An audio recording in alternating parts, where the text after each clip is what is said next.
இயக்குனர் மோகன்ஜி அவர்கள் விடுதலை செய்யப்பட்டார்.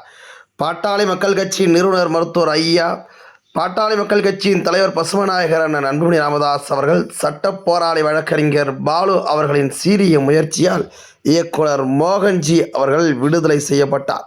கைது செய்வதற்கு முன்பாக சட்ட நடவடிக்கைகளை முறையாக பின்பற்றவில்லை என கூறி இயக்குனர் மோகன்ஜியை ஜாமீனில் விடுவித்து நீதிபதி அதிரடி உத்தரவு. கைது செய்வதற்கு உரிய காரணங்கள் முறையாக இல்லை என நீதிபதி கருத்து.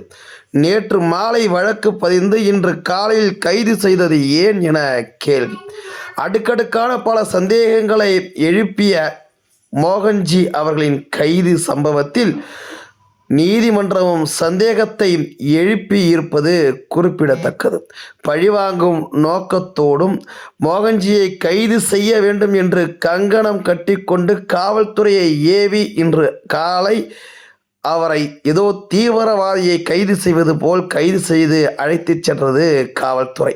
அடுத்த வினாடியிலிருந்து களத்தில் இறங்கிய பாட்டாளி மக்கள் கட்சி சட்ட நடவடிக்கைகளையும் அரசியல் புற அழுத்தங்களையும் கொடுத்து மோகன்ஜி அவர்களை விடுவிக்க செய்திருக்கின்றார்கள். நீதிமன்றமும் நீதியை நிலைநாட்டி இருக்கின்றது. மோகன்ஜி அவர்கள் விடுதலை செய்யப்பட்டிருக்கின்றார். இனிமேல் அவருடைய வேகம் படு வேகமாக இருக்கும் என்பதில் எந்த மாற்று கருத்தும் இல்லை.